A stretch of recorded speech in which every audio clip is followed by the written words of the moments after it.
प्रिय साथियों नमस्कार। मैं जसवंत सिंह कैलासिया। हमारी YouTube चैनल पारात लोकतंत्र का अंकुरण में आपका स्वागत है। हमारी इंग्लिश चैनल भी है जिसका हमने नाम रखा है पारात जर्नलिस्ट द डेमोक्रेसी। हम सोशल मीडिया के अन्य प्लेटफॉर्म पर भी उपलब्ध हैं। हमारे चैनल के डिस्क्रिप्शन में जाकर इनका आप अवलोकन कर सकते हैं। इन दिनों हम भारत में फैली महामारी कोविड-19 के विषय में चर्चा कर रहे हैं। इस विषय में हमने एक आलेख तैयार किया है जिसको हमने कुल 5 खंडों में बांटा है। हमने इस आलेख के 3 खंड आपकी सेवा में प्रस्तुत किए हैं। निश्चय ही आपने इन आलेखों का अवलोकन किया होगा। आज हम इस आलेख का 4था भाग इस तरह से आपकी सेवा में प्रस्तुत करते हैं। स्वास्थ्य विशेषज्ञों का कहना है कि भारत में 80% बीमारियां जल जनित वाटर बॉर्न हैं, अर्थात इतनी बड़ी संख्या का संबंध परोक्ष अपरोक्ष रूप से साफ सफाई, जनरल हाइजीन एवं इनमें न्यूनतम जनरल हाइजीनिक अवस्थाओं का अभाव भी है।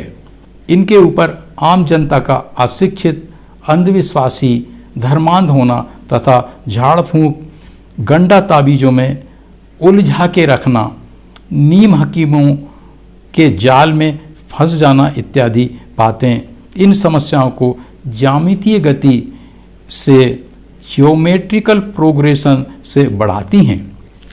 यह दुखद सच्चाई ये भी है कि भारत में शिक्षा एवं स्वास्थ्य पर, खासकर ग्रामीण कस्बा स्तर की शिक्षा एवं स्वास्थ्य पर एवं सुविधाओं पर जो बजट आवंटित किया जाता है वह बहुत ही कम किया जाता है। साथ ही इनके लिए वांछित स्तर के इंफ्रास्ट्रक्चर के विकास में भी बहुत कम ध्यान दिया जाता है।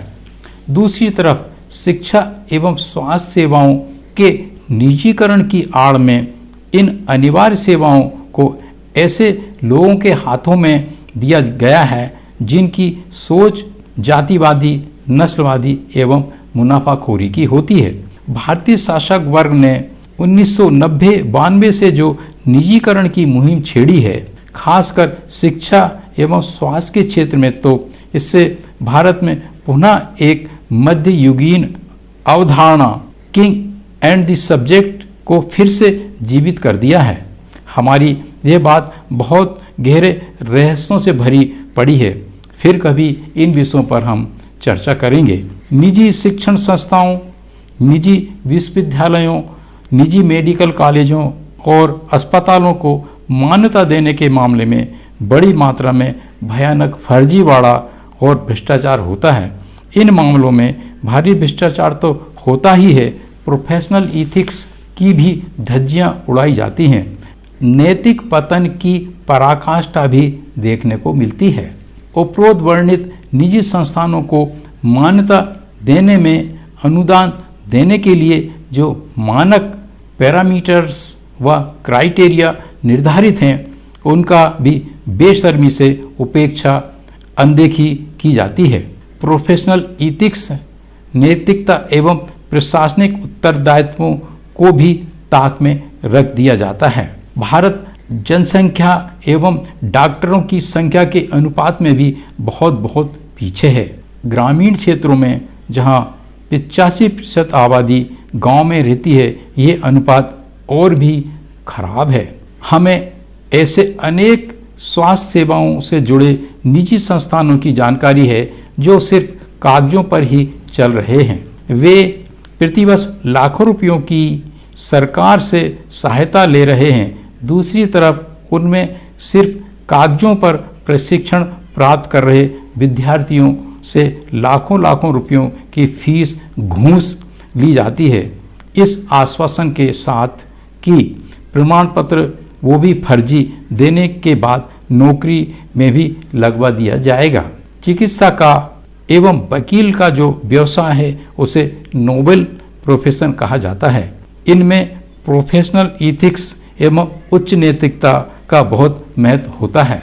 भारत में चिकित्सकों को लेकर इस विषय में समय समय पर दिल को दहला देने वाली अनेक खबरें, दुखद घटनाएं सामने आती रहती हैं। भारत में स्वास्थ्य से ही जुड़ी दूसरी भयानक समस्या है समय समय पर बड़ी मात्रा में नकली जीवन उपयोगी जीवन रक्षक दवाओं, इंजेक्शनों एवं साजो सामानों का पकड़ा जाना।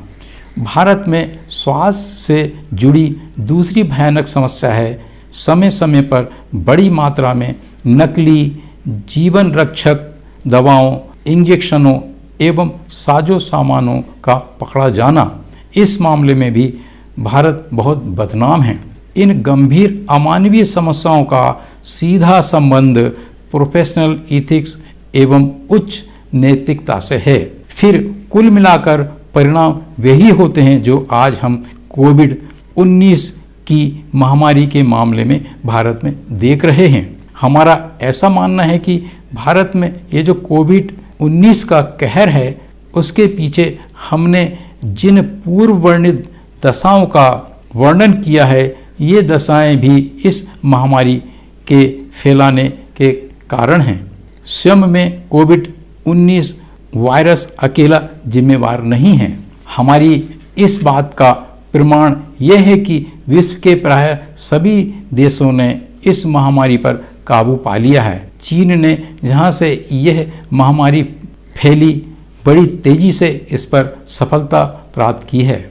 इस सफलता में वहां के लोगों में वैज्ञानिक, तार्किक एवं हेतुवादी सोच तथा सिविक सेंस एवं जनरल हाइजीनिक सेंस के प्रति संवेदनशीलता रही है। इन देशों के पास डॉक्टरों एवं स्वास्थ्य कर्मियों की संख्या पर्याप्त है तथा चिकित्सा इंफ्रास्ट्रक्चर भी बहुत अच्छा है। लेकिन ठीक इसके विपरीत भारतीय शासक वर्ग की जो विचारधारा, अनुगमन, अप्रोच मध्ययुगीन काल में थी, वही आज भी वैसी की वैसी ही है। विश्व का 8वां आश्चर्य यह है कि जिस विज्ञान और उससे विकसित अनेक टेक्नोलॉजी का उपयोग सारे संसार में अंधविश्वासों, पाखंडवाद, धर्मांधता, अमानवीय रीति रिवाजों, सामाजिक कुरीतियों, भेदभाव, नस्लवाद, अन्याय को समाप्त करने के लिए तथा मानवीय जीवन को सुरक्षित, सुखी बनाने के लिए उपयोग किया गया, भारतीय शासक वर्ग ने इन सब का दुरुपयोग धर्मांधता, अंधविश्वास, पाखंडवाद, संस्कारवाद, भेदभाव फैलाने के लिए किया। साथ ही साथ भारतीय शासक वर्ग ने अपनी पुरोहितवादी, अधिनायकवादी राज्य व्यवस्था को स्थापित करने के लिए भी किया। ये साथियों, इस प्रकार कोविड महामारी के ऊपर हमारे आलेख के चौथे एपिसोड को हम यहीं समाप्त करते हैं।